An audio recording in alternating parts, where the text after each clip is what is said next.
Hello and welcome to the show for, I don't know, the next little while, maybe an hour. I'm going to be doing something that basically is the extension of last live stream. Last live stream I did an installation of Debian plus setting it up for bashrc. A couple things I did not do at the time was to set up Timeshift. So we're going to do that. We're going to do a bunch of things, stuff that I would normally do.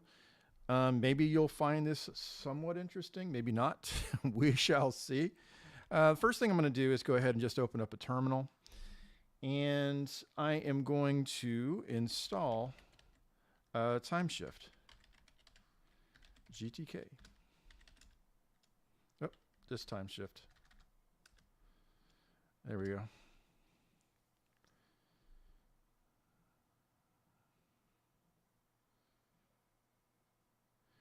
And now, once that's done, I'm going to, I'm not sure if it's going to be, yeah, there it is. Cool. So we authenticate. We are set up for bashrc, which is what we did last time. And we're going to say next. And here, we're going to select it and next. And we shall do this just periodically. So I'm not going to put on a time. I'm just going to say next. And then we're going to include the at-home subvolumes and next and finish. Okay. So now that it's ready to go, all we really need to do is hit create. And that is all. So we did set up everything the way I would normally do it so that you can take advantage of Timeshift and bashrc. So anyway, I'm not going to spend a lot of time on this because I think that people will figure this out really quickly. I don't see how this is, especially now that it's set up. The setting up part is the hard part. And if you have not set it up, you'll probably want to go back and look at the previous live stream to see how that was actually done. Okay. So let's go ahead and just close that. Let me go ahead and clear the screen, and we're going to install, since we're using Debian, we're going to install Nala. Okay. So any type of APT, you're going to be able to use Nala in replacement. And it's a really, really much more, I don't know what the right word is, but basically it's a lot more fancy. And it provides you with parallel downloading. So it has some real perks to it. So I'm going to go ahead and clear that. And now I'm going to go into my bashrc file. Okay. So there's my bashrc. By the way, I'm using micro for this. And I do want to say Control E because I want to change maybe the color scheme a little bit. So I'm going to say same colors, set the color scheme. And here's where you just hit a space and you can like cycle through whatever color scheme you want that's already built into micro. For those of you that have done this in the past, you'll know that it's kind of limited in the number of color schemes that are available, but sometimes I like just to use simple. Okay, so I'm just going to hit simple. It does show a lot of the transparency. So if you do want to get away from that, I'm just going to say set color scheme. And then I think Gotham is really good too. Let's just go with Gotham. And there you go. So I'm going to just pick Gotham for the color scheme for now. Since we have installed Nala, okay, I want to go ahead and just change my bashrc and include Nala here. And as far as update, we're going to just say put Nala. And upgrade, same thing. And here, same thing. We're going to replace the apt with nala. And I think I'm just going to stick with this sudo apt auto remove just because. Also, I might want to just say sudo apt clean and then ampersand so that you can do this update. Okay, let's just stick with that for right now. And I'm just going to hit save and quit. And now I'm just going to let's just reload. And now, and if I say update, you're going to see nala actually updating everything. It did clean. Oh, look at that. I've got a lot of packages. Now, here's the thing. I knew this was going to happen because when I installed Debian on Thursday, I was installing Debian 12.8.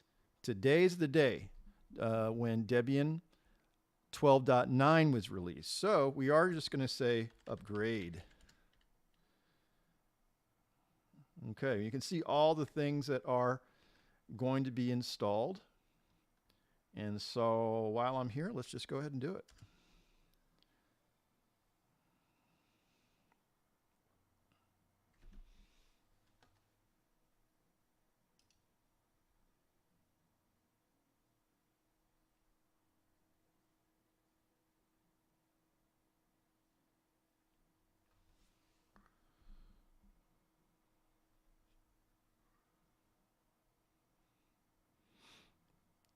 Hope you're doing well. It's Saturday. I've done my shopping for the week and I've come back and going to watch football a little bit later because I know that there's a really good NFL playoff game tonight.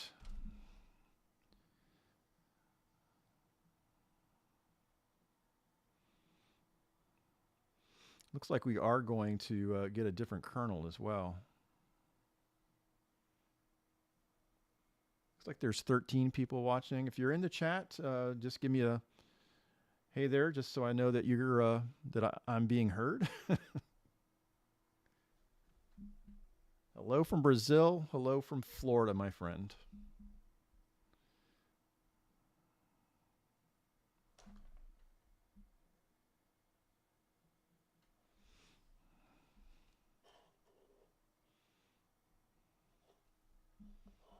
What's up, T-Master?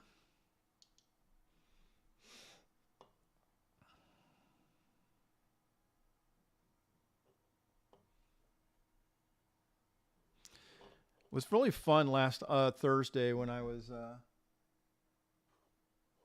was doing this live stream. First time I've ever done a live stream. I've done plenty of videos, never done a live stream before, other than the Linux Cast, which is with my pal Matt, who is the Linux Cast, and we record every Tuesday night. Coming up this Tuesday, we're going to be doing our year ahead, our predictions for the 2025 year. Just so you know, it is being recorded and it's live at 8:15 Eastern Time on YouTube on Tuesday night. So, hello everybody. Watching from Canada, watching from Sweden. Cool.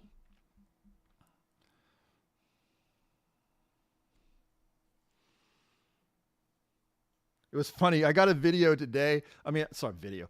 I got a message in one of the comments on one of my videos. Oh, I think it was the one I did with XFCE, and the guy's like, I just put two and two together that you're the same guy that does the Linux Cast with Matt, and I'm like, yeah, that's me. Leviticus, hello.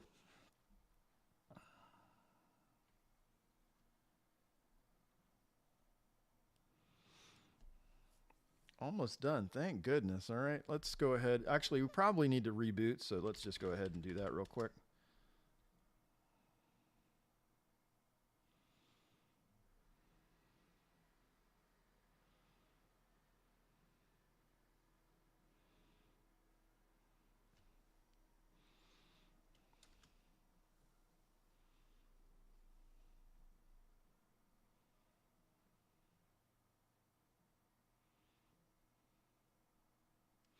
Okay, cool. We are back. We're using BSPWM for right now.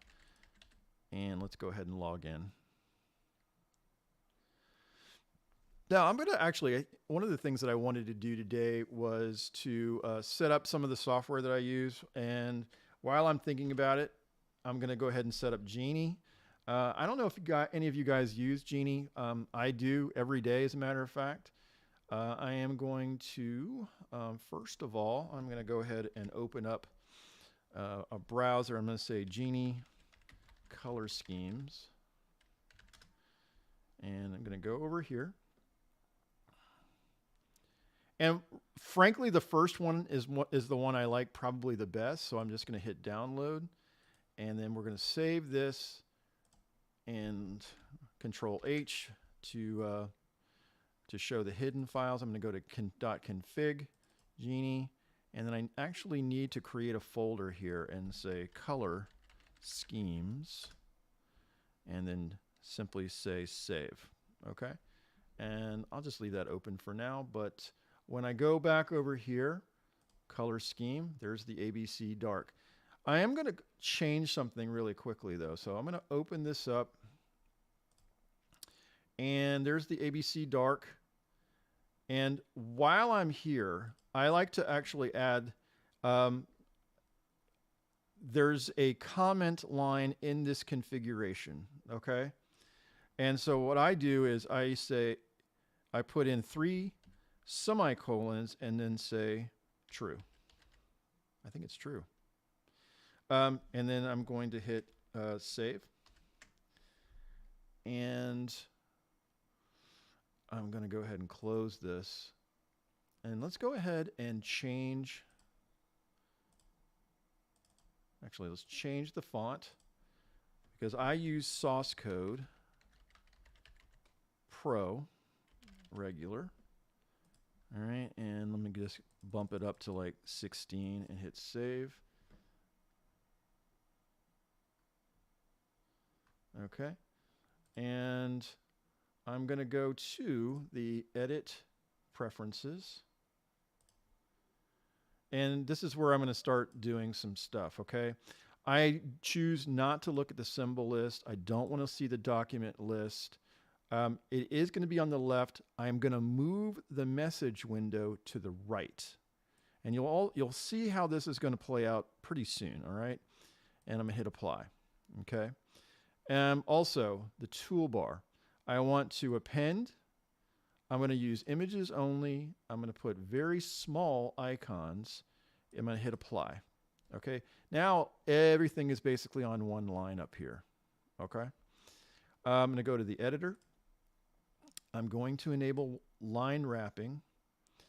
You can do what you want as far as indentation is concerned, but I really choose not to see the long line marker. So I'm going to disable that and hit apply.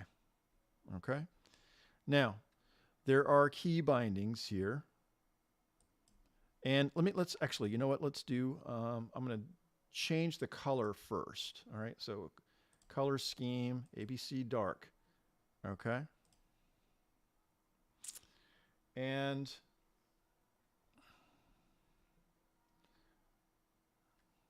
yep. Hold on a second. Let me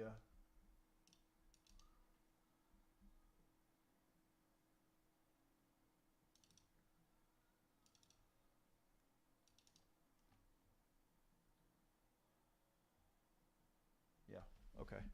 Okay, so basically I need to, I'm just going to close this. Oh, no, I don't need to actually. So what I did here, sorry for the delay.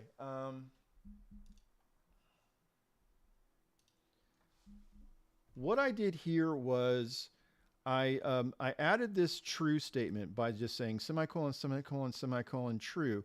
And what it's doing is it's italicizing anything that's in the comment. Okay.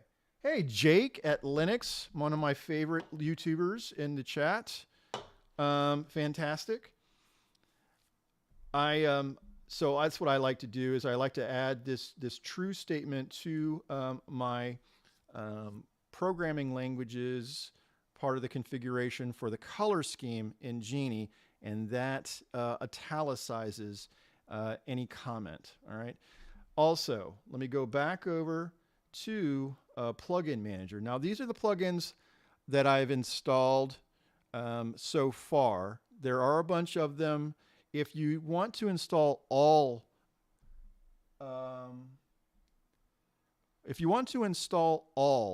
of the Geany plugins, you can do that. I simply pick and choose the ones that I really want. So I like add-ons. I am going to pick the Get Change Bar. I like inserting numbers. I want the Markdown preview. Spell check is a good thing. I like to split the window, and I want the tree browser. Okay. Now, as far as preferences, I'm going to go to preferences here, the tree browser. I use Tilix as my terminal. I want to show the hidden files. All right. And I also want the toolbar to be at the bottom. Okay. Markdown, I want it to be in the sidebar. I want it to actually be in the message window. Okay. That's another change. And then I want to show a call tip when hovering over the color value and hit apply. Okay. Now, there are a couple more things that I definitely want to do in preferences here. All right. And I'm going to go down to various. And I'm going to go to show editor scroll bars, because I don't want this scroll bar here, nor the one that's going across the screen. I just hit apply, and it just basically takes that away. Okay. I want to go to key bindings too. Now, I'm going to basically change 2 key bindings, and that's pretty much it. Okay. I am going to toggle the message window, and I use Alt and then period for that. Okay. And then I toggle the sidebar, and I use Alt, comma for that. Okay. And now let's go ahead and apply, and okay. Now I may have to, let's just see. Yeah, they're right there. Now, a lot of times you have to restart Geany for this to work correctly. Let me just go ahead and do that real quick.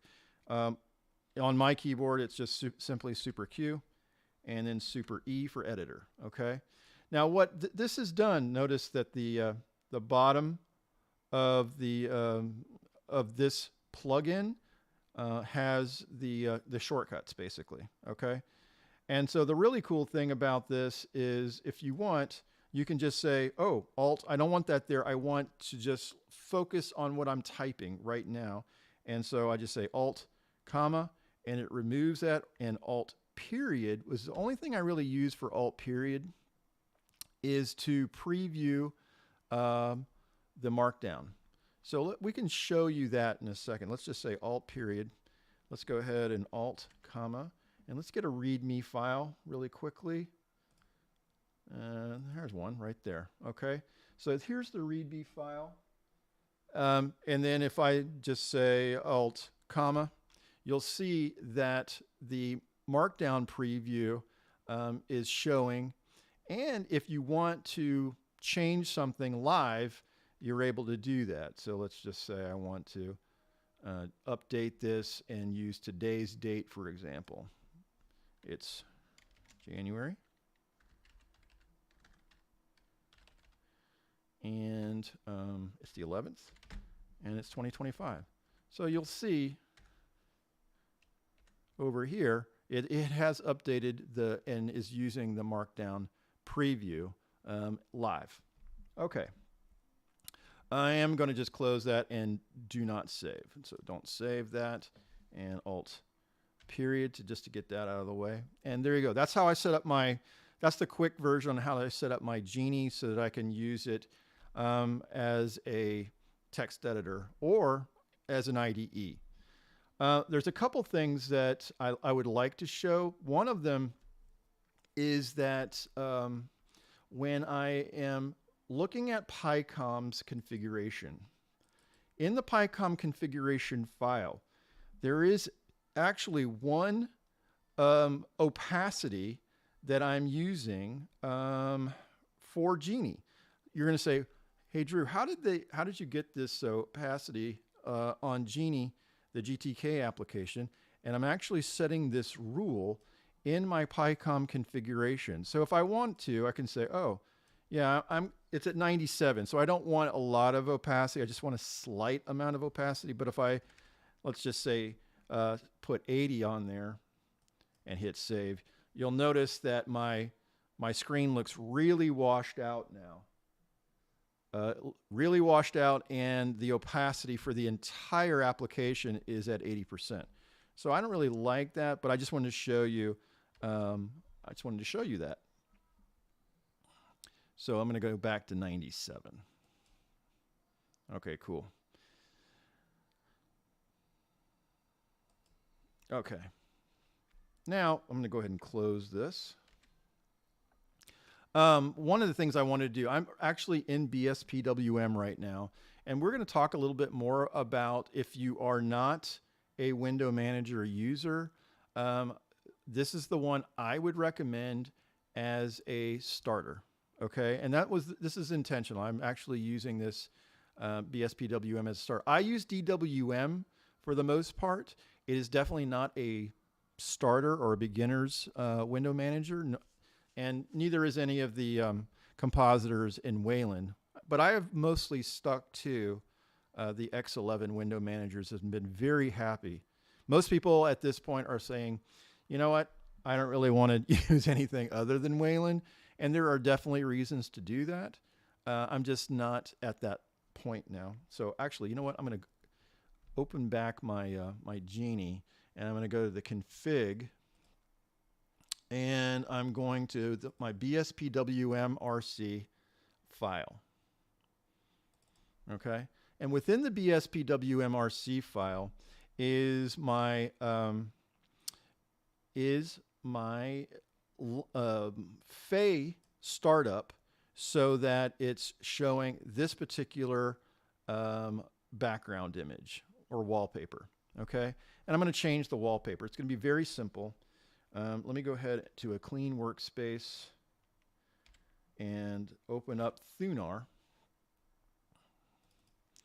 and I'm going to go to my backgrounds. Now I use something called QIMGV. I don't know how many people are using QIMGV. I love it. I think it's a fantastic and very, very easy to use. So I have it set up so that it just shows 1280 by 720 in the middle of my display. And I think that that's all I really need. Now, if I wanted to, I think I could just hit the F key, okay, and then I could make it full screen. Or if I just hit escape, it goes back down. But I'm just using it just to kind of like toggle through my wallpapers, so I can just pick one that I want to use. Okay, and I think I'm going to pick this one. All right, and that one is this K2. So I'm just going to go ahead and rename.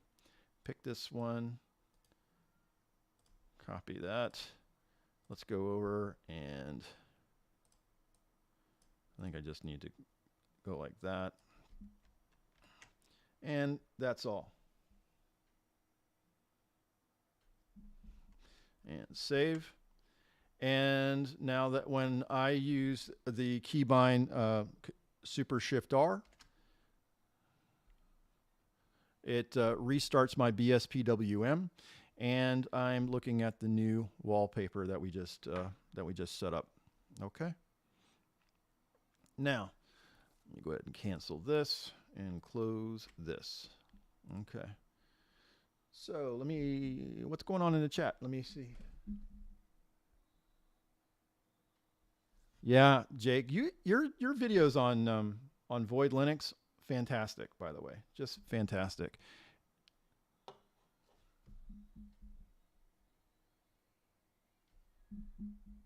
Back on MX Linux with Plasma.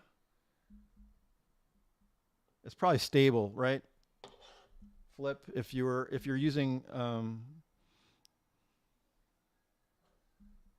if you're using Plasma on MX, I would imagine that it is one of the stable versions. Hey, Fred.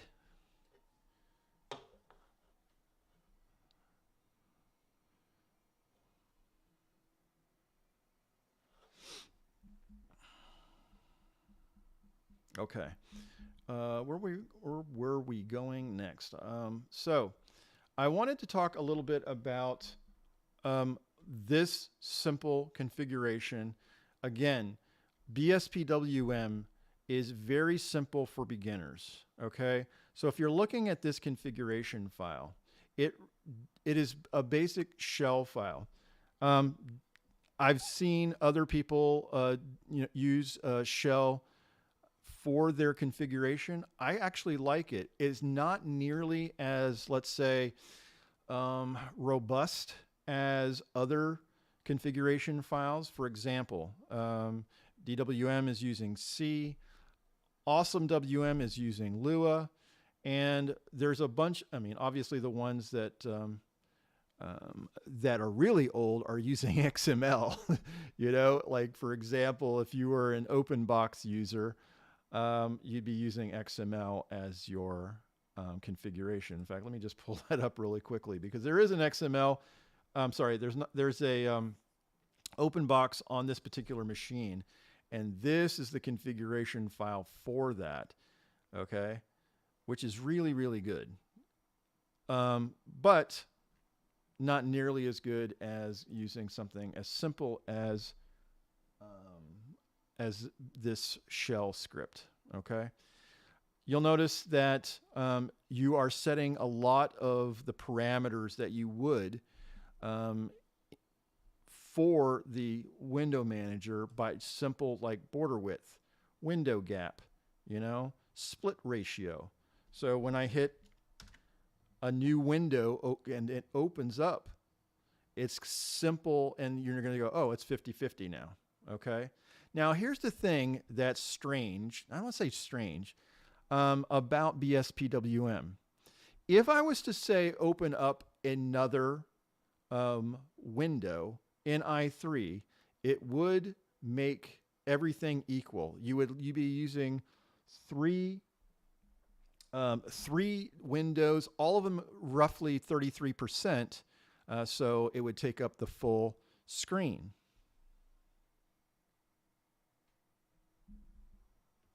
Okay, I gotta stop for a second because I'm looking at the chat. And Fred, respect for tinkering the XML and OpenBox. Respect. Yeah, you know what? I was going to ask you, Jake. I mean, are you still using Herbsluft? Because I knew that was something that you'd been doing for quite a while, right? I mean, it's been probably 18 months, something like that. And by the way, Leviticus, doing XFWM gaps for Debian testing, massive respect. I did a video back 6 months ago, something like that. I did a whole series on window managers, and most of them within the Debian repos or the Debian packages.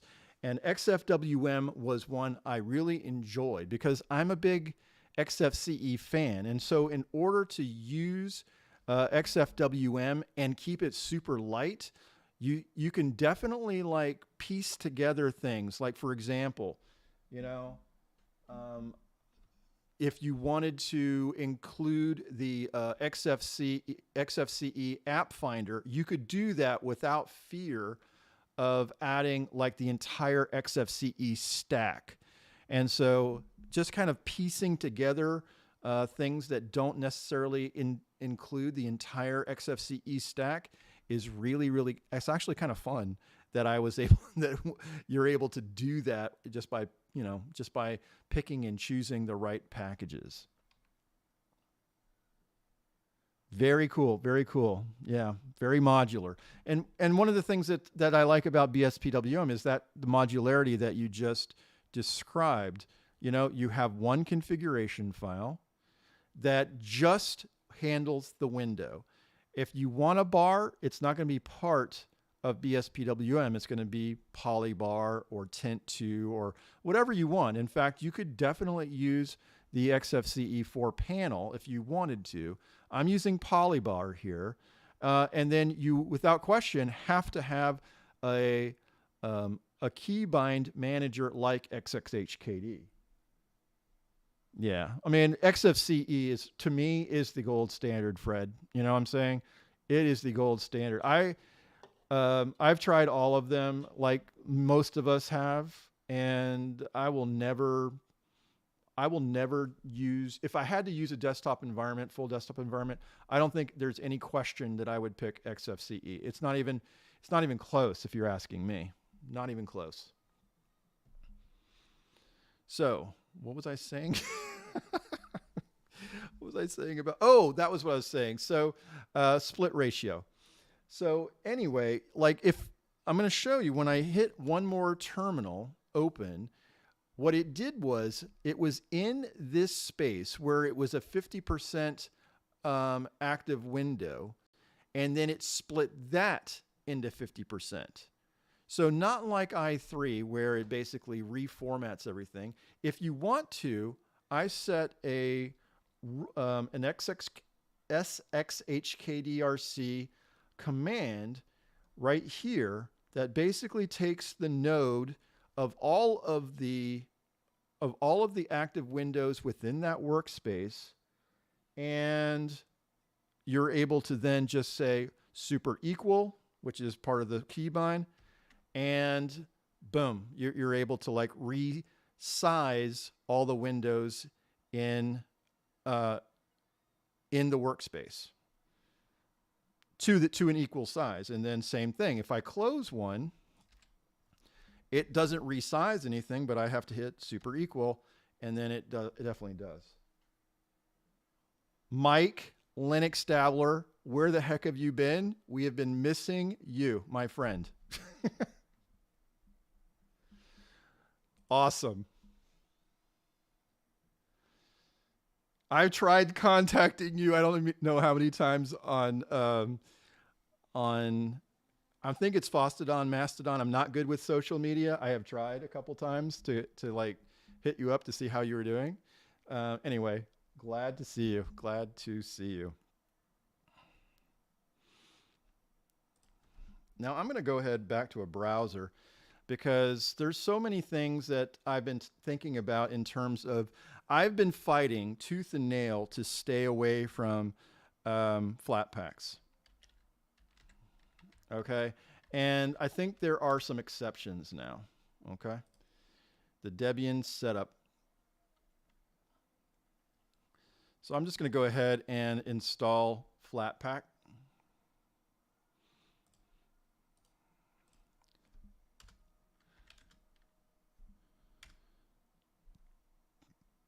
It's really easy to do so.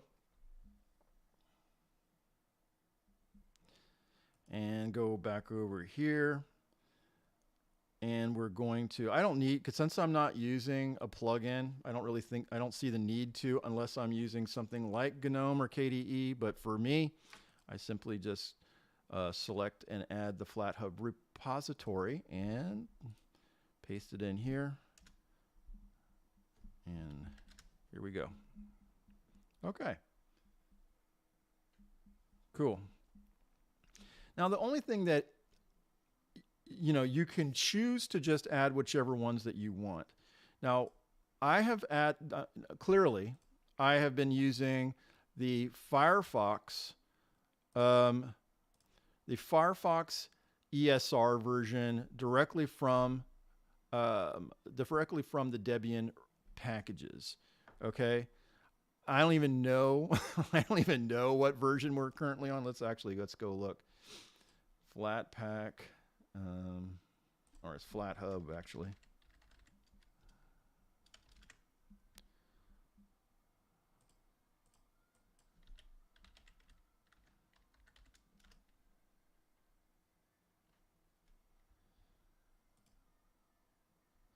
Okay, so let's go to Firefox.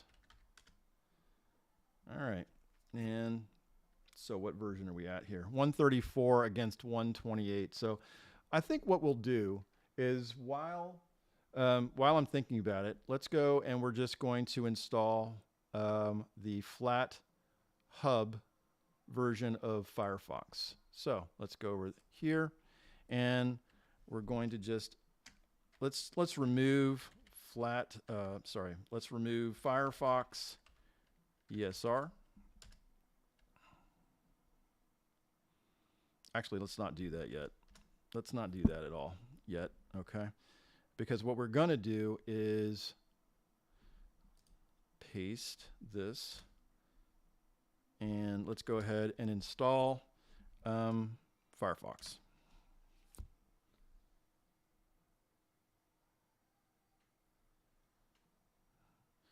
Firefox, yeah, I'm sorry, I'm looking at Flip, and I'm assuming that you're talking about FlatHub being really good with Debian because you have older packages, at least for the next, well, pretty much all the time. But when we have a Debian Trixie come out during this summer 2025, you know, we'll have a pretty darn good experience for the next couple years. There are going to be exceptions, though. You know, there's going to be exceptions about what you can install in terms of, like, you know, the latest and greatest, for sure. Thanks for stopping, Jake. Appreciate you, bro.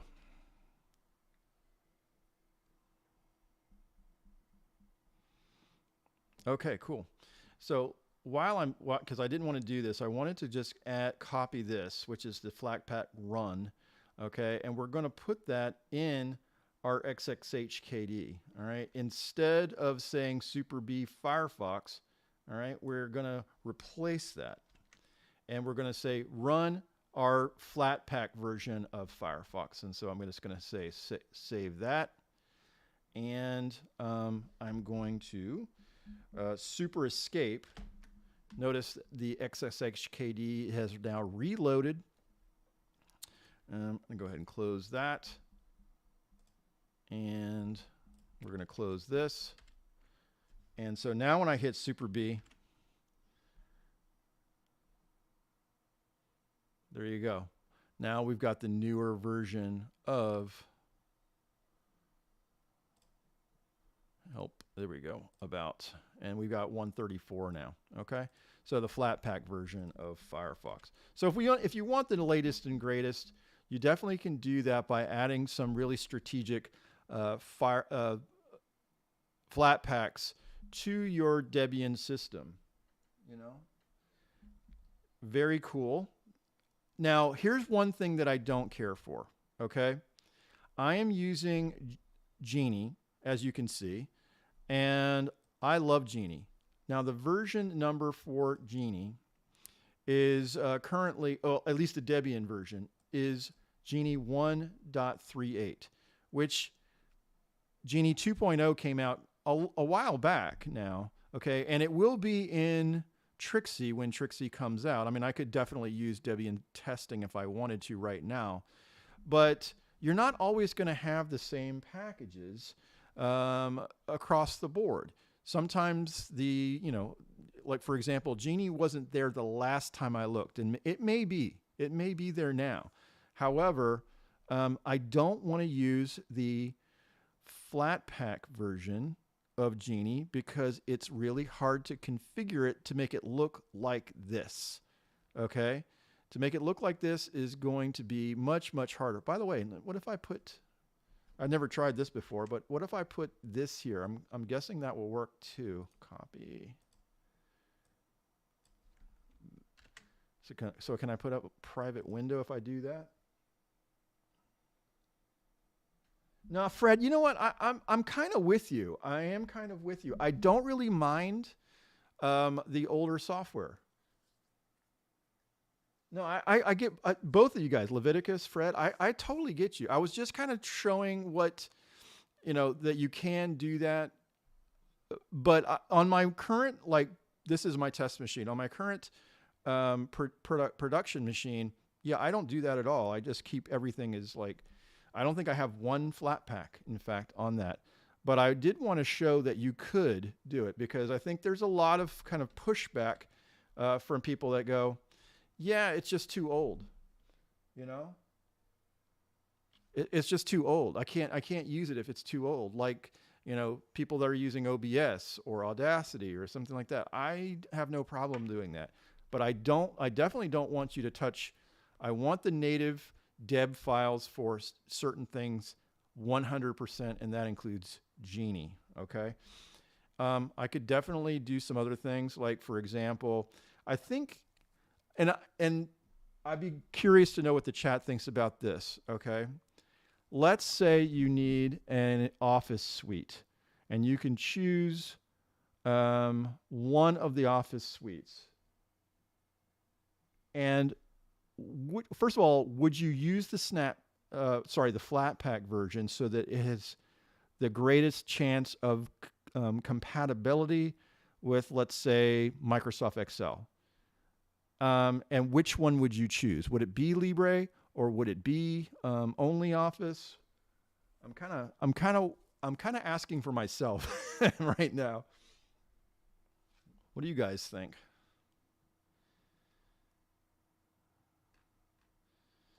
So, I wanted to try this. So Super Shift B.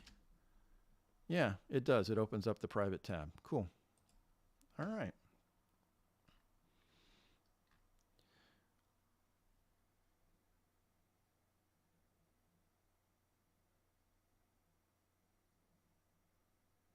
LibreOffice is the king. Okay.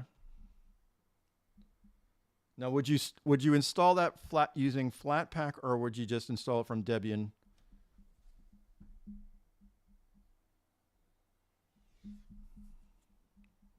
I'm still curious though, if you guys are just installing it from the Debian packages, stable packages, or are you using like a Flatpak, or you're going to, to their website and like downloading a deb package? Okay, cool, very good. I'm curious. So if I go to LibreOffice,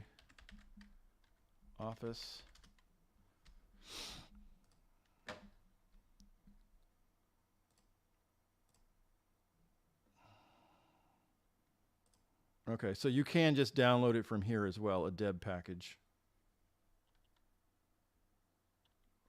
So what's the version differences? So if this is 24.8.4, and if I go to Debian packages, LibreOffice,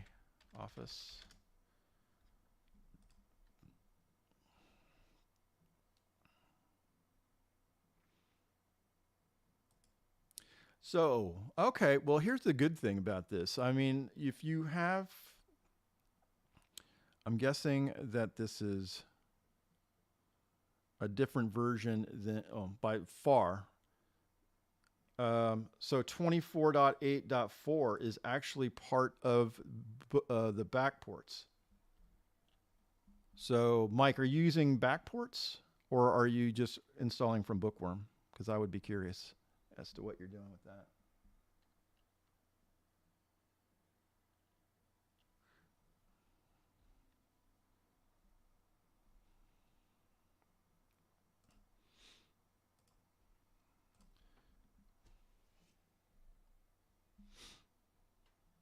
Okay.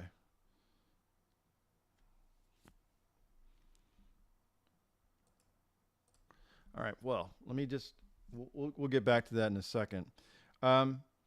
So I wanted to talk a little bit about the configuration files that we have and what they look like, because I was talking to a couple different people and they were like, yeah, I can't use the window manager. I just don't get it. I just don't understand. Okay. And the truth of the matter is, it's just not that hard, guys. It really is not that hard. Okay. If you're looking at this and if you have questions about this, these are really easy questions to ask on the internet, especially because you have let's put it this way. BSPWM, I'm using that as the example because it has not actually been touched in the last 2 years in terms of like updates. So you're not, you know, it is for the most part feature complete. Okay. Same thing with OpenBox. Now i3 on the other hand, when they merged their code with i3 gaps, they're continuing to develop. Even though it is an X11 window manager, there are a couple that I would recommend because they're continuing to be developed. i3 is definitely one of them. I don't like it as much as BSPWM, but a DWM is the other, okay? So what we're gonna do is, I'm gonna go ahead and close this. And we're gonna go to DWM.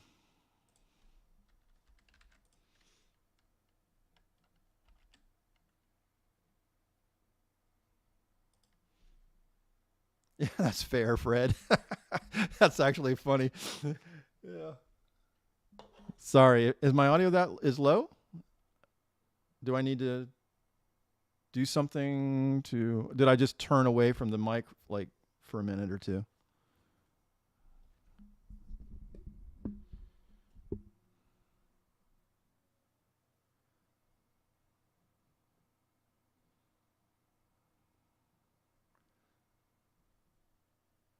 Okay, thanks. Thank you. Okay. So I'm going to open up now that I've switched over to DWM. I'm just going to show you the differences in terms of configuration files. Okay. The reason why I would like that I am recommending BSPWM or i3 over something like DWM for newer users is because you first of all have to install some patches in order to get it to like perform the way you want it to. Okay. Now the question is, I have a bunch of patches that I have saved in my, in my patches directory underneath DWM. So 1, 2, 3, 4, 5, 6, 7, 8, 9, 10, 11, 12, 13, 14 patches that I have installed into base DWM. Actually, I don't know if Mike is still here. I watched the Linux Dabbler do like DWM patch installation and just had a fantastic time watching which ones he selected. I didn't necessarily have the same needs that he did with, like, I think you, Mike, if I'm not mistaken, you actually did one for YouTube, something. There was something video related that you needed to install a patch for that I don't do, but I would be curious to know which one that was because I can't remember like right off the bat. Anyway, always center and attach bottom and auto start. So auto start, for example, is the one that I would say, yeah, you definitely need auto start because what you want to do is you want to have a something that starts up your application. So it actually puts it in the .local. Yeah, that's it. Fake full screen. Yeah, it's just a simple auto start sh file that happens to be in the .local share DWM directory, and then that is,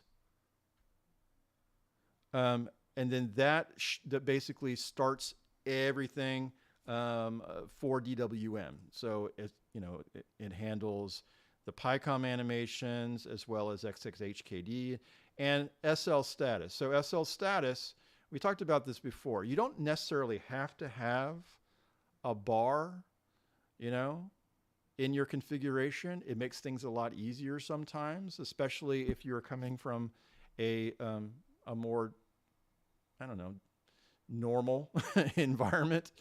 But in this case, I'm just using something simple called SL status, and man, it does everything I'm really looking to do, including just the time and couple different readouts, and that's all. That's all I need it to do, basically. So with Dunst and PyCom and a background and a poll kit and the bar. And that's pretty much it. It really is. And Sxhkd, okay? So I have all, not just my, my configuration, which actually has some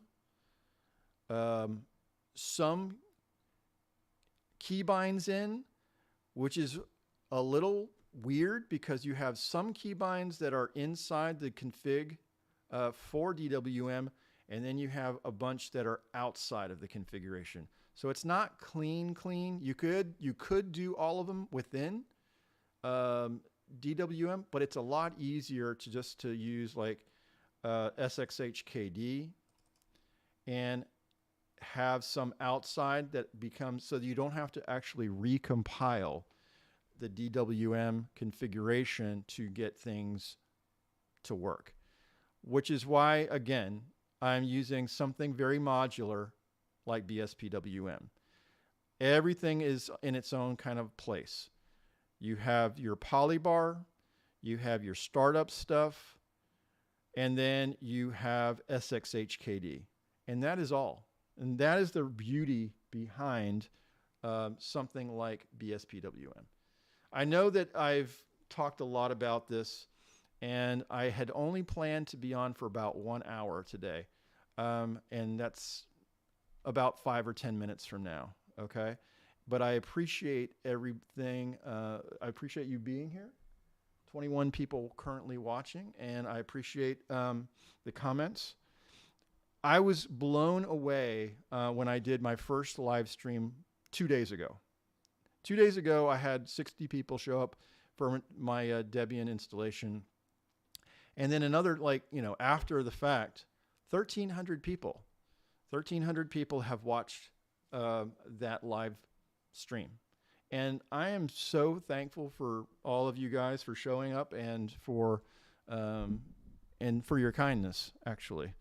So one of the things that I wanted to accomplish with my channel was to talk about stuff that I really like. And I know that it's not for everybody. Clearly it is not for everybody.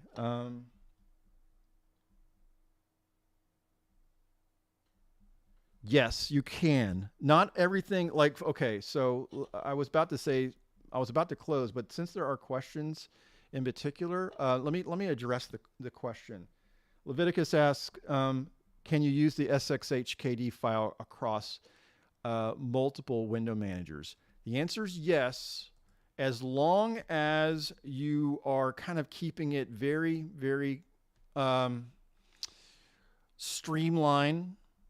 Now, let me show you the example of why in some cases you cannot do that, okay? Obviously, this one you can use across the board, okay? However, let me go over to, I don't think I have an i3 installed, okay?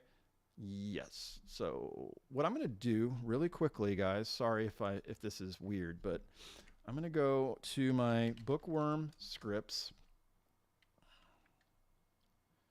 and then I'm going to install my, I'm gonna skip this, I'm gonna skip this, I'm gonna skip this, skip it, and then yeah, I'm gonna install my version of i3, and it should only take like, I don't know, a quick minute.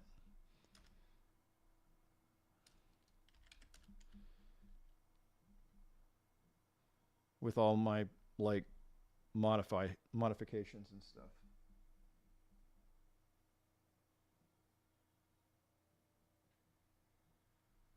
Thanks, Mike. Appreciate you. Okay, so this is the script that I used last Thursday.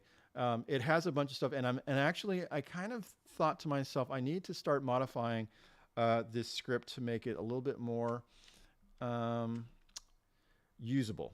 So the script that I wrote, I'm just going to just end it for right now. But I'm going to go ahead. I think I may have to reboot, and if I don't, I'm apologizing right ahead of time. But let me just reboot really quickly, and then I'll log back into i3. And I'll tell you the reason why to answer your question. There will be commands within that Sxhkd that will be specific to i3 on how to handle your Windows. Okay, let me make sure that i3 is here. Yep, it's right there. So I just installed my version. I hope it's my version of i3. And it is, okay? So this is my version of i3. Like I said before, I have 9 window managers that if you want to install all of them X11, you can try whatever you want. You can install all 9 if you really want to and give them all a shot on it. I would recommend doing it on a test machine, but all 9 have a custom. You can either install them as a vanilla installation or as a custom installation. So this one's custom, and I'm going to go ahead and open up my here we go. Right here is the Sxhkd for i3. Let me go ahead and close everything else so that we can just focus on that. Okay, right here. Notice these are specific i3 keybinds. Okay, i3 message focus, blah, blah, blah. All right. Now, you may be able to just incorporate them into your i3 configuration. Same thing here, i3 move container to workspace, i3 message workspace. All of these things are, without question, i3 specific. So if you're using i3, at least my version, it will have i3 messages within the keybind file. So that's one of the things. That's a good point, Flip. If I was smart enough to have incorporated whatever was specific for that window manager in the configuration file for the window manager, I would be able to use the same Sxhkd RC for all. That would probably be really smart to do it that way. I didn't do it that way. I don't know why I didn't do it that way. Spectrum, no, I have not, Mike. That's probably a really good one to take a look at. Is that the one because I remember you using DWM quite a bit, and I didn't know if that's something that you're using now as on production, or are you just kind of playing with it?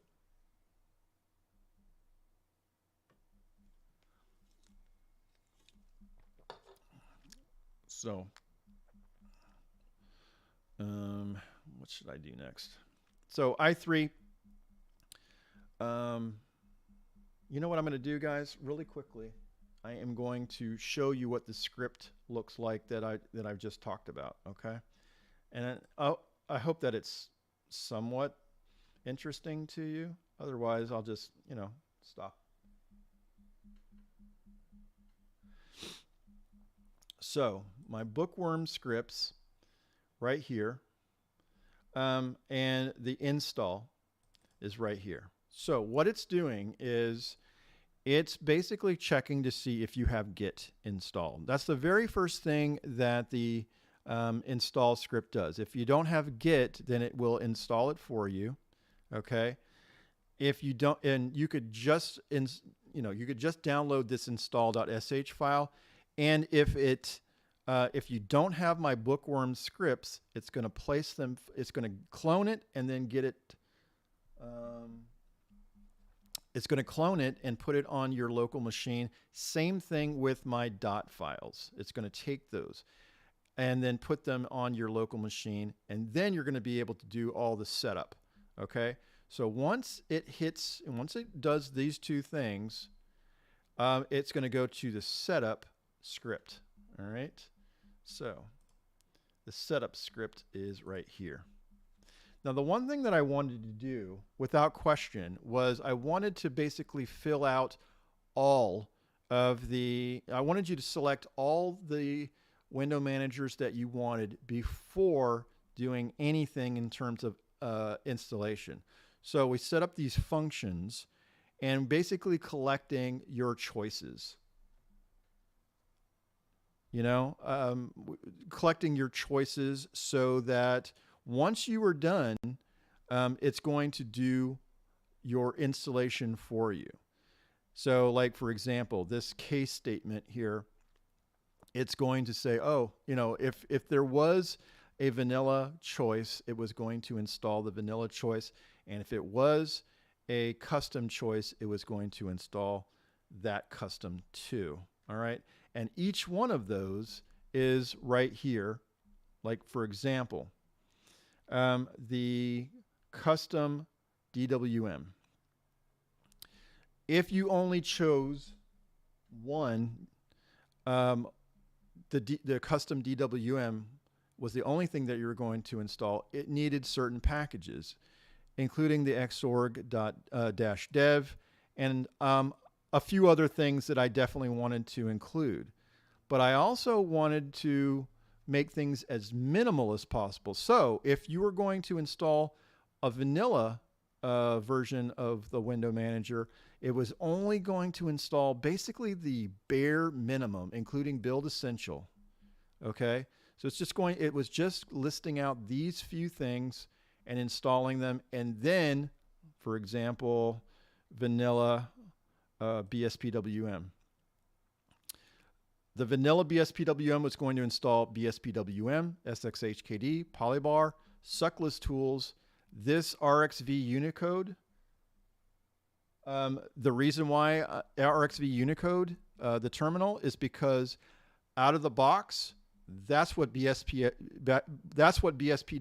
is looking for as far as a terminal. And so if you don't have it, then you might be in trouble. And I wanted to make sure that you had a browser to use too. So if you just selected, for example, vanilla BSPWM in the script that I wrote, it was going to install 1, 2, 3, 4, 5, 6, 7, 8, 9, 10, 11, 12, 13, 14 packages, and that is all, basically.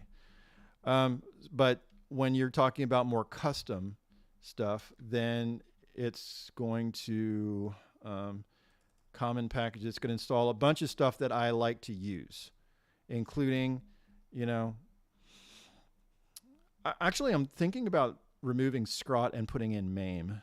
That was the one thing that I wanted to do. I don't know if you guys have any opinion about that, but then there's, you know, Dunst and Xdo Tool and Micro. And like I said before, Geany and the custom plugins that I use, these are all part of my like custom build. LX appearance and so on. So that's what it does. It's installing these common packages if it's a custom, and it's installing base packages if it's vanilla. And then what is it going to do? That's pretty much it. It's going to run through that setup script, which is right here. And then it's going to run the packages script, packages.sh. Okay. And these are like extra stuff that I wanted to include. This is the extra stuff that I wanted to include in case you wanted to install something else. So what happens is, let me just show you real quick. Oh, I need to be in Bookworm.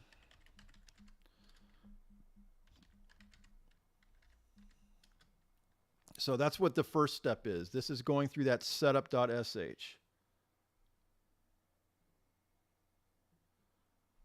And then I am skipping this. I am skipping this. Actually skipping this. And actually when I install, like, I'm just going to install the vanilla Fluxbox real quick. Okay. And that should do it pretty much. It should be really quick. All right. So it's installing that vanilla Fluxbox. And then it's hitting this packages.sh so that you can pick anything else that you want. Let's say I want, I don't know, LF. 9. And I want Sxiv, and I've got it plenty of terminals, and I got all this other stuff too. So let's just skip everything. Okay. XFCE's screenshot application. So let me ask you guys: do you use Flameshot? I mean, is Flameshot something that you would consider using? Because I really like Flameshot as well. I've seen your Spectre WM. I think it was a couple years ago, was it not, Mike? I was curious if that was if it's been that long. Okay, same thing. It's going to hit and ask me if I want my bashrc, and no, because I've already got it. I've already got it. Do I want printing services? No, and I don't want Bluetooth either. So there it goes. That's the end of the script, and there you have it. Okay, so I think all I need to do right now is go Super Shift Q, and I might be able to pull up Fluxbox. Yep, right there. So this is going to be like super ugly because it's going to be Fluxbox. That's what Fluxbox looks like out of the that's all it is. It's like, oh wow, that's Fluxbox vanilla. Okay, crazy, right?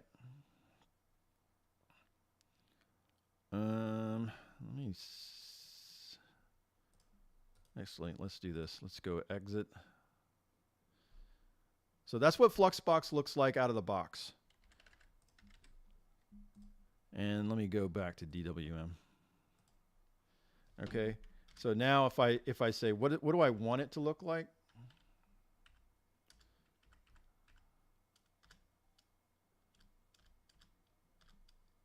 Let's say 2. Just going to overwrite.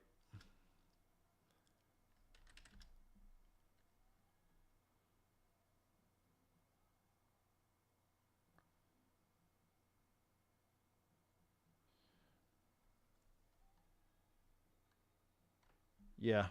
Yeah. So if you had, if you had to choose one, Mike, are you choosing Spectre over DWM?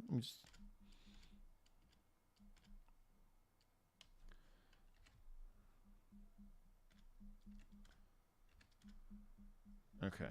So I just installed the my custom version of Fluxbox. Let's take a look and see what that looks like now.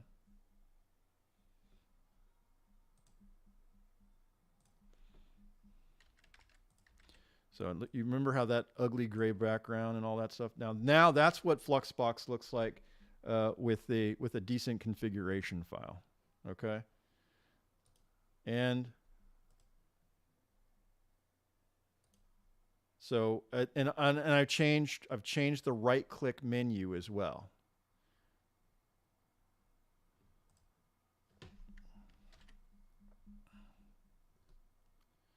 So I have keybinds as well as the right click menu.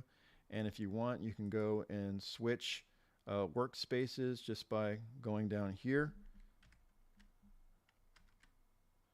Very, very nice window manager. It is a floating window manager terminal. Let's just click on that.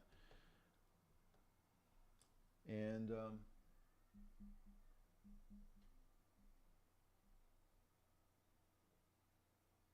yep. So I think, Fred, let me just see. Super Space. Yeah. So you might like this part, Fred, in that I used Super Space as a application launcher, and I'm using the XFCE app finder within Fluxbox because it's still very lightweight. I guess I could use Rofi, which I have. I made the conscious decision to use the XFCE app finder with the stacking window managers, or the floating window managers, and then use Rofi with the tiling window managers. Why? I don't know. I just thought it was a good idea. I just thought it was a decent idea. So, and not to mention, there's nothing wrong with the XFCE app finder.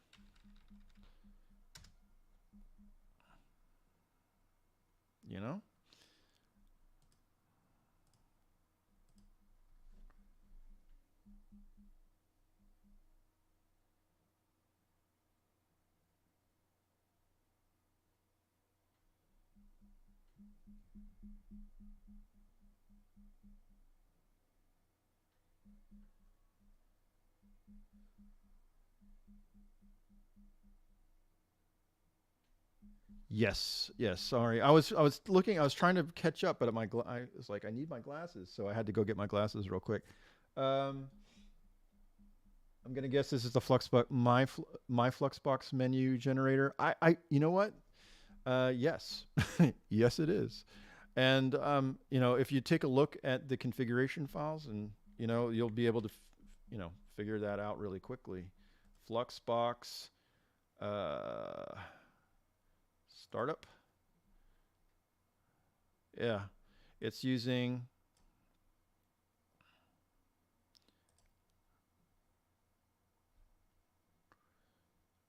window menu. Yeah, I'd have to actually, you know what? I'm also have to relearn some of this stuff that I haven't done in like 8 months. But yes, that was one of the things that I chose to incorporate, um, was this particular theme.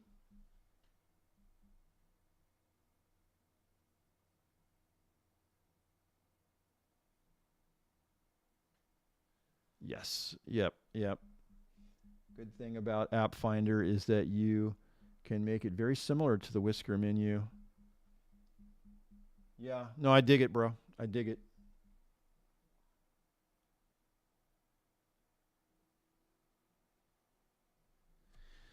Yeah. No, I hear you. I hear you. It really is, honestly, full screen application launcher in Plasma. Yeah. Listen, you know, that's the beauty of Linux, guys. We know this is you can make it whatever you want. It is so freeing. I guess that's the optimal word here. It's like it it allows you to be free with the way you want something and how many options there are. I would never go back to like a closed system like Windows or Mac or anything like that. And I don't listen. I don't have any complaints when people are like, "Oh no, I can't use that," because that's cool. That's cool. You don't have to. I mean, it's my choice. It's your choice to use Plasma, and um, yeah, I hear you. Small menus hurt my 63-year-old skull. Well, Flip, I am not that far behind you, my friend. I recently turned 59 in December. So there you go. Fred, you're a youngster. That's all I got to say about that. Anyway, guys, I so much appreciate you. 26 people watching, and it is time for me to go. But I so much appreciate your time and your patronage, and it's been a blast. And I I hope that you've learned something. And if you didn't, that's cool too. I just enjoyed, doing the live stream. I don't know that I'll do another one anytime soon, but it's cool that I'm learning how to do this. Um, oh, I'm in.